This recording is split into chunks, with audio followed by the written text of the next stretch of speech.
9장 안티오코스 에피파네스가 비참한 최후를 맞다. 그 무렵 안티오코스는 불명예스럽게 페르시아 지방에서 철수하게 되었다. 그는 페르세폴리스라는 곳으로 들어가 신전을 약탈하고 그 성읍을 장악하려고 하였다. 그러나 사람들이 일어나 무기를 들고 대항하자 안티오코스는 주민들에게 쫓겨 수치스러운 퇴각을 할 수밖에 없었다. 그가 엑바타나에 있을 때 니카노르와 티모테우스의 군대에 일어난 일이 보고되었다. 화가 치밀어 오른 그는 자기를 패주시킨 자들에게 받은 피해에 대한 화풀이를 유다인들에게 하리라고 생각하였다. 그래서 목적지에 이를 때까지 쉬지 말고 병거를 몰라고 병거병에게 지시하였다. 그러나 하늘의 심판이 그와 함께 가고 있었다. 그는 거만을 떨며 내가 예루살렘에 다다르기만 하면 그곳을 유다인들의 공동묘지로 만들겠다 하고 말하였다. 그러나 모든 것을 보시는 주 이스라엘의 하느님께서 보이지 않는 치명타를 그에게 가하셨다. 그 말을 끝내자마자 그는 내장에 극심한 통증을 느끼고 속으로 지독한 고통을 겪게 되었다. 괴이한 형벌을 수없이 가하여 다른 이들의 내장에 고통을 준 그에게 그것은 너무나 당연한 일이었다. 그러나 그는 오만함을 조금도 버리지 않고 오히려 더욱 거만해져서 유다인들에게 불같이 화를 내며 더 빨리 가라고 지시하였다. 그러다가 내달리는 병거에서 떨어지고 말았다. 너무 세게 떨어져 몸의 뼈마디가 모두 어긋났다. 조금 전까지 초인적 교만으로 바다 물결에 명령할 수 있다고 여기고 산들의 높이를 잴 수 있다고 생각하던 그가 이제는 땅바닥에 떨어져 들것에 실려가게 되었다. 그리하여 하느님의 능력이 모든 이에게 밝히 드러나게 되었다. 이 사악한 자의 눈에서는 구더기들이 기어나오고 극심한 고통 속에서도 살아있기는 하지만 살은 썩어 문드러져 갔다. 그 썩는 냄새가 온 군대를 참을 수 없게 만들었다. 얼마 전까지만 해도 하늘의 별까지 딸 수 있다고 여기던 그였지만 이제는 냄새 때문에 아무도 그를 옮길 수조차 없게 된 것이다. 마침내 기가 꺾인 그는 거만함을 거의 다 버리고 하느님의 채찍질로 점점 심해지는 고통 속에서 깨달음을 얻기 시작하였다. 자기도 제 몸에서 나는 냄새를 더 이상 견딜 수 없게 되자 이렇게 말하였다. 하느님께 복종하는 것이 옳은 일이다. 죽을 수밖에 없는 존재가 자기를 하느님과 동격으로 여겨서는 안 된다. 그리고 그 더러운 자는 자기에게 자비를 베푸실 리 없는 주님께 맹세하며 자기가 빨리 가서 무너뜨려 공동묘지로 만들어 버리겠다고 한 거룩한 도성에 자유를 선포하고 묻어줄 가치조차 없다고 여겨 아이들과 함께 들짐승과 새들의 먹이로 던져버리겠다고 하던 유다인들을 모두 아테네인들과 똑같이 대우하고 전에 자기가 노략질하였던 거룩한 성전은 가장 좋은 예물로 꾸미고 모든 거룩한 기물을 몇 곱절로 되돌려주며 희생 제물을 마련하는 비용을 자기 수입에서 지불하고 그뿐만 아니라 자신도 유다인이 되어 사람이 사는 곳이면 어디나 가서 하느님의 권능을 선포하겠다고 하였다. 그러나 하느님의 의로운 심판이 그에게 내려 고통이 조금도 그치지 않자 그는 희망을 포기하고 유다인들에게 아래와 같은 탄원 형식의 편지를 썼다. 그 내용은 이러하다. 임금이며 장수인 안티오코스가 훌륭한 유다 시민들에게 따뜻한 인사를 보내며 건강과 번영을 빕니다. 여러분과 여러분의 자녀들이 잘 지내고 여러분의 일이 뜻대로 이루어지고 있으면 하늘에 희망을 두는 나로서는 하느님께 크게 감사할 따름입니다. 나는 지금 병상에 누워 여러분이 나에게 보여준 호의를 애정어린 마음으로 회상하고 있습니다. 나는 페르시아 지방에서 돌아오는 길에 몹쓸병에 걸렸습니다. 그래서 나는 모든 일을 위한 공공의 안전을 생각해야 할 필요를 느꼈습니다. 나는 이 병에서 회복되리라는 큰 희망을 가지고 있기 때문에 나의 처지에 절망하지 않습니다. 나는 부왕께서 저 위쪽 지방으로 원정을 가실 때에 후계자를 지명하시는 것을 보았습니다. 그것은 예기치 못한 사태가 일어나거나 불길한 소식이 전해졌을 때 나라의 백성들이 누구에게 국사가 맡겨졌는지를 알고서 동요하지 않게 하려는 것이었습니다. 그뿐만 아니라 나는 인접한 나라의 통치자들과 내 왕국의 이웃들이 기회를 엿보면서 무슨 일이 일어나기를 기다리고 있다는 것을 알고 있기에 저 위쪽 지역으로 서둘러 떠날 때에 내 아들 안티오코스를 왕위 계승자로 임명하였습니다. 나는 그를 여러분 대다수에게 자주 맡기고 부탁한 바 있습니다. 그리고 여기에 쓴 내용을 내 아들에게도 써보냈습니다. 이제 나는 여러분에게 부탁하고 간청합니다. 여러분이 공적으로나 사적으로 받는 혜택을 기억하시고 여러분 모두 지금의 호의를 나와 내 아들에게 계속해서 보여주십시오. 그가 내 정책을 이어받아 여러분을 친절하고 관대하게 대하여 줄 것으로 나는 확신합니다. 이렇게 하여 살인자이며 신성 모독자인 그는 다른 이들에게 가한 것과 같은 극도의 고통을 겪으며 이국의 산속에서 매우 비참한 죽음으로 삶을 마쳤다. 그 죽음은 그의 친구 필리포스가 거두어 갔다. 그런데 필리포스는 그의 아들 안티오코스를 두려워하여 이집트로 프톨레마이오스 필로메토르에게 갔다. 10장 예루살렘과 성전을 정화하다. 마카베오와 그의 군사들은 주님의 인도를 받아 성전과 도성을 탈환하고 이민족들이 광장에 만들어 놓은 제단들과 성역들을 헐어버렸다. 그러고 나서 성전을 정화하고 다른 제단을 쌓은 다음 부싯돌로 불을 피워 그 불로 이틀 만에 희생 제물을 바쳤으며 향을 피우고 등불을 켜고 제사빵을 차려 놓았다. 그렇게 하고 나서 그들은 땅에 엎드려 주님께 다시는 그러한 환난을 겪지 않게 해주십사고 간청하였다. 그들이 혹시 죄를 짓는 일이 있더라도 하느님께 마땅한 벌을 받을 망정 그분을 모독하는 야만스러운 이교도들에게는 넘어가지 않도록 해주십사고 간청하였다. 그리고 이민족들이 성전을 더럽힌 바로 그날에 성전을 정화하였다. 때는 같은 달, 곧 키슬레오 달 25째 날이었다. 그들은 여드레 동안 그 축제를 초막절과 같은 방식으로 기쁘게 지냈다. 그러면서 얼마 전까지만 하여도 자기들이 이 초막 축제 동안 산과 동굴에서 들짐승처럼 살던 일을 기억하였다. 그렇게 하여 그들은 나뭇잎으로 장식한 지팡이와 아름다운 나뭇가지와 야자나뭇가지를 들고서 당신의 거처를 정화하도록 잘 이끌어주신 그분께 찬미가를 올렸다.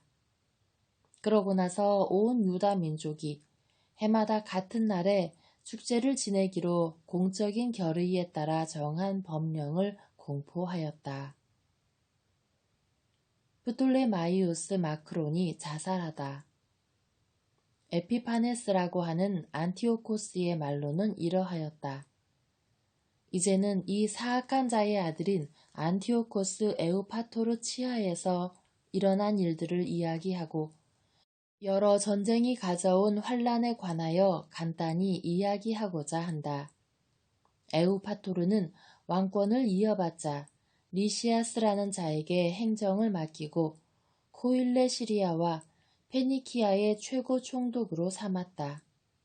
그 전에 마크론이라고 하는 프톨레마이오스는 유다인들이 겪은 불의를 생각하여 앞장서서 그들에게 의로움을 베풀었으며 그들과 평화로운 관계를 유지하려고 하였다.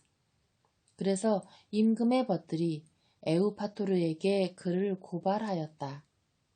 더구나 그는 필로메토르에게서 위임받은 키프로스를 포기하고 안티오코스 에피파네스에게 넘어간 일 때문에 사방에서 배신자라는 소리를 들어온 터였다. 그렇게 되자 그는 자기의 영예로운 직무를 명예롭게 수행할 수 없었으므로 독약을 먹고 스스로 목숨을 끊었다. 유다인들이 이두메아인들을 물리치다. 고르기아스는 이 지방의 총독이 되어 용병 부대를 두고 기회 있을 때마다 유다인들을 공격하였다. 그와 동시에 요새들을 장악하고 있던 이두메아인들도 유다인들을 괴롭히곤 하였다. 그들은 예루살렘에서 도망쳐 나온 자들을 받아들이면서 줄곧 유다인들을 공격하려고 하였다. 마카베오와 그의 군사들은 기도를 드리며 주님께 자기들의 동맹군이 되어 주십사고 간청한 다음 이두메아 요새들을 향하여 돌진하였다. 맹렬히 공격한 끝에 그곳들을 모두 장악하고 성벽 위에서 싸우는 자들을 물리쳤으며 마주치는 자마다 살해하였다. 그리하여 2만여 명의 적군을 죽였다. 그때에 적어도 9,000명이나 되는 적군이 포위 공격에 대비하여 만반의 준비를 갖춘 2개의 튼튼한 탑으로 달아났다. 마카베오는 시몬과 요셉에다 자케오와 그의 군사들까지 충분히 남겨두어 그 2 탑을 포위하게 하고 자기는 더 긴박한 곳으로 떠났다. 그러나 시몬의 군사들은 돈을 좋아한 나머지 탑에 있는 어떤 자들에게 매수를 당하여 7만 드라크마를 받고 몇 사람을 빠져나가게 하였다. 마카베오는 이 사건에 대한 보고를 받고 백성의 지도자들을 모아놓은 다음 적들을 풀어주어 자기들과 싸우게 한 것은 돈을 받고 형제들을 팔아넘긴 행위라고 단죄하였다. 그러고 나서 반역을 저지른 그 자들을 죽이고 곧바로 그 2 탑을 점령하였다. 작전마다 성공을 거둔 그는 그 2 요새에서 2만여 명을 섬멸하였다. 티모테오스를 물리치다. 전에 유다인들에게 패배한 적이 있는 티모테오스는 막강한 용병 부대를 모으고 적지 않은 아시아의 기병대를 모집한 다음 유다를 공격하여 점령하려고 왔다.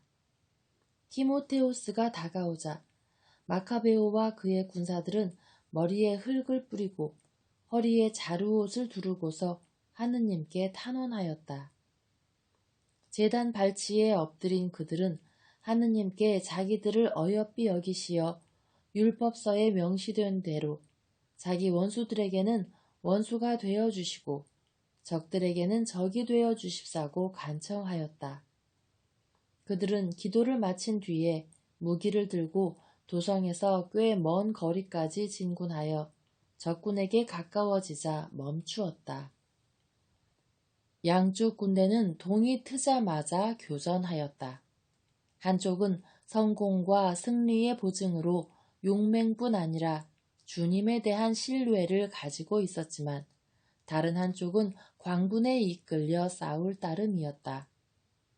전투가 격렬해졌을 때 하늘에서 위풍당당한 사람 5이 금 제갈을 물린 말을 타고 적군에게 나타나 유다인들을 이끌어 나아갔다. 그들 가운데 2이 마카베오 양쪽에 서서 그가 부상을 입지 않도록 자기들의 무장으로 보호해 주었다. 그들이 적군에게 활을 쏘고 벼락을 내리치자 얼이 빠지고 눈이 먼 적군은 극심한 혼란으로 흩어졌다. 그리하여 보병 2만 500명과 기병 600명이 살해되었다. 디모테우스 자신은 게제르라는 아주 튼튼히 방비된 요새로 달아났다. 그들은 케레아스의 지휘 아래 있었다. 마카베오와 그의 군사들은 기뻐하며 나흘 동안 그 요새를 포위하였다. 그 안에 있던 자들은 그곳이 견고함만 믿고 지독한 말로 하느님을 모독하며 무례한 말을 짓거려댔다. 다섯째 날 새벽에 마카베오 군대의 젊은이 20명이 하느님을 모독하는 말에 분노가 불처럼 타올라 용감하게 성벽을 공격하고 마주치는 자마다 맹렬하게 쳐 죽였다. 다른 이들도 마찬가지로 뒤쪽으로 돌아 성 안에 있는 자들에게 올라가서 탑들에 불을 지른 다음 따로 불을 피워 하느님을 모독한 자들을 산채로 태워 죽였다. 또 다른 이들은 성문들을 부수고 나머지 부대를 들어오게 하여 그 성읍을 함락시켰다. 그들은 웅덩이 속에 숨어있는 티모테우스와 그의 동기 케레아스 그리고 아폴로파네스도 죽였다. 이 일을 마친 그들은 이스라엘에게 큰 은혜를 베풀어 승리를 주신 주님께 감사의 찬미가를 부르며 그분을 찬양하였다. 11장 리시아스를 물리치다. 그 뒤 얼마 되지 않아 바로 임금의 후견인이며 친척으로서 행정을 맡은 리시아스가 이 사건 때문에 몹시 속이 상하여 보병 약 8만 명과 온 기병대를 소집하여 유다인들에게 진군해 왔다. 그는 이 도성을 그리스인들의 거주지로 만들어 이교도들의 신전처럼 성전에도 세금을 부과하고 해마다 대사제직을 돈을 받고 팔 작정이었다. 그는 하느님의 권능을 조금도 아랑곳하지 않고 보병 수만 명과 기병 수천 명과 코끼리 80마리로 기세가 등등해 있었다. 이렇게 그는 유다에 진입하여 예루살렘에서 5 스코이노스쯤 떨어진 곳에 튼튼하게 방비되어 있는 벳추르로 다가가 그곳을 압박해 들어갔다. 마카베오와 그의 군사들은 리시아스가 그 요새를 포위하였다는 보고를 받고 주님께서 훌륭한 천사를 보내시어 이스라엘을 구원해 주십사고 온 백성과 더불어 탄식과 눈물로 애원하였다. 그러고 나서 마카베오는 자기가 먼저 무장을 한 다음 어떠한 위험이라도 무릅쓰고 자기와 함께 형제들을 도우러 가자고 다른 이들에게 권유하였다. 그러자 그들은 다 함께 열렬한 마음으로 돌진해 갔다. 그들이 아직 예루살렘 근처에 있을 때 말을 탄 기사가 흰 옷을 입고 황금 무기를 휘두르며 그들 앞에 나타났다. 그러자 모든 이가 다 함께 자비하신 주님을 찬양하였다. 그리고 사기가 충천하여 사람뿐만 아니라 가장 사나운 짐승과 쇠로 만든 성벽까지도 쳐부술 준비를 갖추었다. 이렇게 주님께서 자비를 베푸셨으므로 그들은 하늘에서 내려온 이 동맹군과 함께 전투대열을 갖추고 나아갔다. 그리고 사자처럼 적들에게 뛰어들어 보병 11,000명과 기병 1,600명을 쓰러뜨렸다. 그래서 남은 자들은 모두 달아날 수밖에 없었다. 그들은 거의 다 상처를 입고 알몸으로 빠져나가 목숨을 건졌다. 리시아스 자신도 수치스럽게 달아나 목숨을 건졌다. 리시아스의 화친 제안을 받아들이다. 리시아스는 어리석은 사람이 아니었다. 그는 자기가 당한 패배를 곰곰이 생각한 끝에 히브리인들은 능력을 지니신 하느님을 동맹군으로 모시기 때문에 싸워 이길 수 없는 민족임을 깨닫게 되었다. 그래서 그들에게 사절을 보내어 모든 일을 정당하게 처리하자고 설득하면서 자기가 임금을 설득하여 반드시 그들과 벗이 되도록 만들겠다고 하였다. 마카베오는 민족의 이익을 생각하여 리시아스가 제안한 모든 사항에 동의하였다. 마카베오가 유다인들에 관하여 리시아스에게 문서로 요구한 것을 임금이 모두 승인하였기 때문이다. 리시아스가 유다인들에게 보낸 편지. 유다인들에게 써보낸 리시아스의 편지 내용은 이러하였다. 리시아스가 유다 백성에게 인사합니다. 여러분이 파견한 요한과 압살롬은 여러분이 서명한 문서를 내놓으면서 그 안에 제시된 여러 가지 사항을 요구하였습니다. 그래서 나는 임금님께 올려야 할 사항을 모두 알려드렸고 임금님께서는 가능한 것은 무엇이나 다 승인하셨습니다. 여러분이 정부에 계속 호의를 보이면 나도 앞으로 여러분의 복지를 위하여 노력하겠습니다. 세부 사항에 관해서는 이 사람들과 또 내가 파견하는 이들이 여러분에게 가서 상의하도록 지시하였습니다. 안녕히 계십시오. 148년 디오스 코린티오스 달 29날 안티오코스 임금이 리시아스에게 보낸 편지. 임금의 편지는 이러한 내용이었다. 안티오코스 임금이 리시아스 형제에게 인사합니다. 우리의 부왕께서 신들의 반열에 드신 이때 우리 왕국의 신민들은 아무런 동요 없이 저마다 생업에 전념하기를 바랍니다. 우리는 유다인들이 부왕의 정책과 달리 그리스식 관습에 동의하지 않고 자기들의 생활 양식을 선호하여 자기들의 관습을 승인해달라고 요청한다는 보고를 들었습니다.